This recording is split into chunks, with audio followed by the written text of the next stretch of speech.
Está planejado para esse ano que uma cidade com um pouco mais de 5 mil habitantes, chamada Aguiar, no interior da Paraíba, inicie as operações do telescópio BIM. Esse projeto é uma colaboração internacional, mas está sendo tocado aqui no Nordeste brasileiro. Além de que o pesquisador responsável também é um brasileiro, o físico teórico Elcio Adbala. Esse telescópio vai buscar por oscilações acústicas de baryons, que basicamente vai nos ajudar a entender melhor como a matéria e energia escura agem sobre o nosso universo. Mas o que é matéria e energia escura? E por que é importante estudá-las?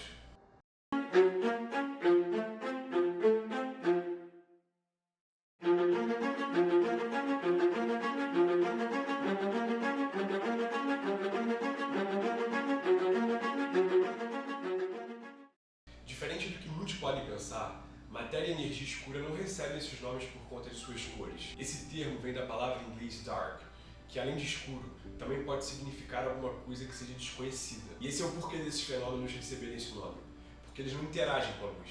Portanto, nós só conseguimos saber que eles existem pelos efeitos que geram. A matéria escura nós sabemos que existe, por exemplo, porque quando os físicos calculam todas as massas de planetas, estrelas ou qualquer outro corpo celeste, essa massa total não é suficiente para a formação das galáxias. Ou seja, se vivêssemos em um universo no qual não existisse matéria escura, a formação de galáxias não seria possível. A matéria escura é como se fosse uma cola gravitacional que torna a formação de galáxias algo real e possível.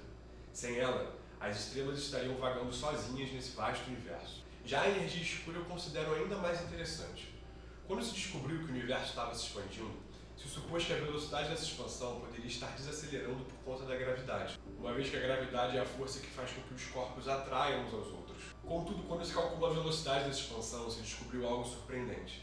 A expansão está ficando cada vez mais rápida, na verdade, e está fazendo com que as galáxias estejam se distanciando, o que significa que se houverem astrônomos e cientistas daqui a trilhões de anos, eles não terão nada no céu a não ser a própria Via Láctea e não terão como estudar antigos corpos celestes do início do universo, como o telescópio James Webb nos proporciona estudar, por exemplo.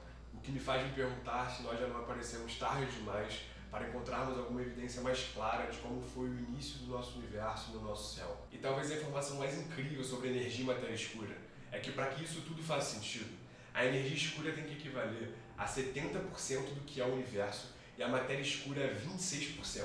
Ou seja, tudo que nós observamos e temos conhecimento que constitui o universo, galáxias, estrelas, buracos negros, planetas e assim por diante, só equivalem a 4% de todo o universo. Muitos podem se perguntar sobre a utilidade de se estudar um tema tão abstrato.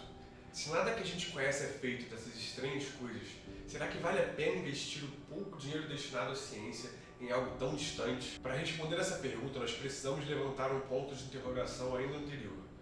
Será que existem sequer pesquisas que não valem a pena serem feitas ou investidas? Uma vez que o dinheiro é finito e não se pode pesquisar todas as frentes de uma vez só, nós deveríamos ter algum critério para avaliar quais pesquisas merecem prioridade e quais não. Esse é um terreno perigoso e nós devemos ter cuidado ao navegarmos nele. É fácil deixar levar a acreditar que a prioridade deve ser dada àquelas pesquisas ditas de ciência aplicada, uma vez que essa dará uma função ao conhecimento já obtido, e assim poderá gerar inovações e aquecer a economia de alguma forma. Mas essa é uma linha de raciocínio trapaceira e eu vou explicar o porquê. O tipo de ciência que faz oposição à ciência aplicada é a ciência de base, que tem a finalidade de buscar mais conhecimento científico, e não uma aplicação para a vida real imediata.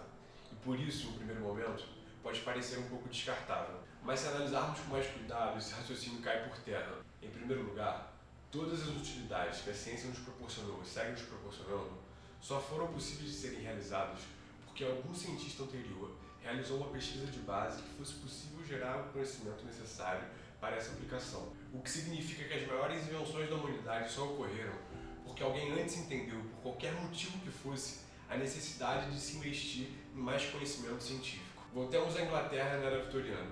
Para a Rainha Vitória, se alguém surgisse com uma ideia de que poderiam transmitir os pronunciamentos da monarquia ao vivo para cada casa do Reino Unido pelo ar, essa ideia seria tratada como loucura, se não como bruxaria. Mas a atitude da coroa em reservar uma pequena parte do tesouro para investimento em uma pesquisa de um jovem cientista chamado Michael Faraday faria com que a bruxaria se tornasse verdade algumas décadas depois. Na verdade, muito mais do que isso.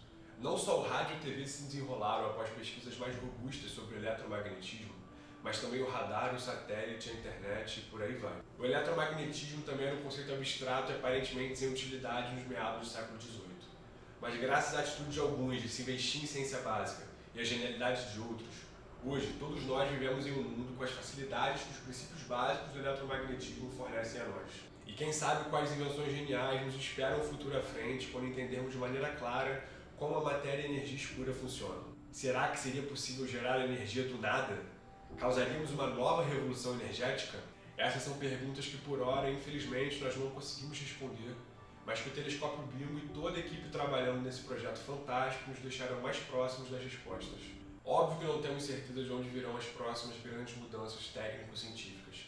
E para mim isso só significa que temos que investir em mais ciência. Mesmo naqueles estudos que não despertam tanta indagação e curiosidade no público em geral como matéria e energia escura.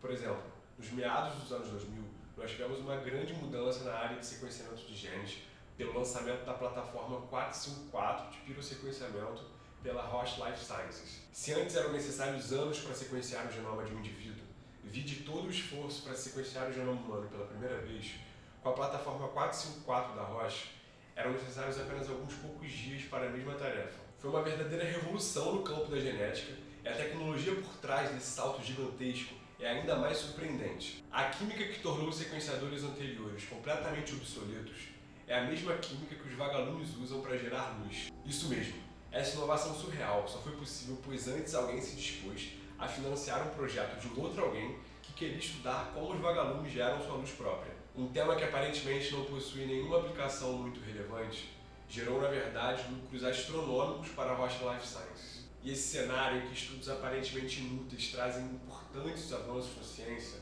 é de grande recorrência na história. A sociedade precisa entender que, na verdade, toda e qualquer pesquisa científica tem uma aplicação potencial e uma relevância para o seu campo em questão. Infelizmente, no Brasil, nós temos uma forte cultura de sucateamento da ciência por parte dos políticos, que não conseguem ou não querem enxergar que é impossível um país se desenvolver sem um forte investimento em ciência, tecnologia e educação a longo prazo. As bolsas de pesquisa, por exemplo, ficaram quase 10 anos sem reajuste.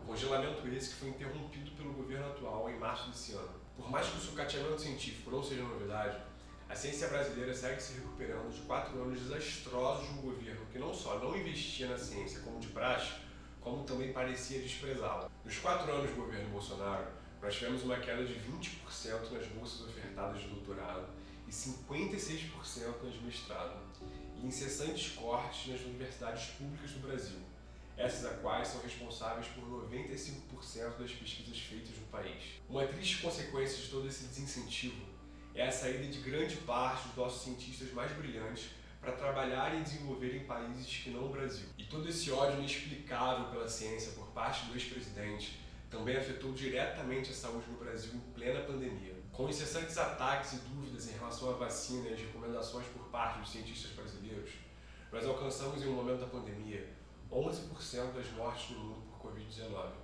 mesmo tendo somente 3% da população mundial. Além disso, mesmo depois de décadas nos orgulhando ao mundo por termos erradicado o sarampo em um país com dimensões continentais, a doença voltou a circular no Brasil depois da baixa cobertura vacinal praticamente promovida pelo governo Bolsonaro. A vida do cientista no Brasil nunca foi fácil, mas hoje nos recuperamos de tempos sombrios, o qual passamos pela maior crise sanitária dos últimos tempos, com um chefe de Estado que desprezava tanto a ciência que falsificou a própria carteira de vacinação e de toda a sua família, incluindo a sua filha de 12 anos. Eu cresci ouvindo que o Brasil seria o país do futuro, mas hoje eu entendo que esse futuro nunca chegará enquanto não levarmos a ciência a sério. Eu acredito em um Brasil que vai além de um país que consegue produzir ciência apesar dos apesares. Eu acredito em um Brasil investindo pesado em ciência e assim produzindo tecnologia de ponta, sendo referência em produção de vacinas, proteção de biomas, enfrentamento da crise climática e em tudo mais que diz respeito à produção científica. A ciência brasileira resiste inspirada em grandes nomes como Oswaldo Cruz, César Lattes, Jaqueline Góes e Denise Garcia e tantos outros. Mas para nos tornarmos aquele país do futuro, nós não podemos mais abrir espaço para discursos anti-ciência nesse país. Obrigado por assistir e tenha um bom dia.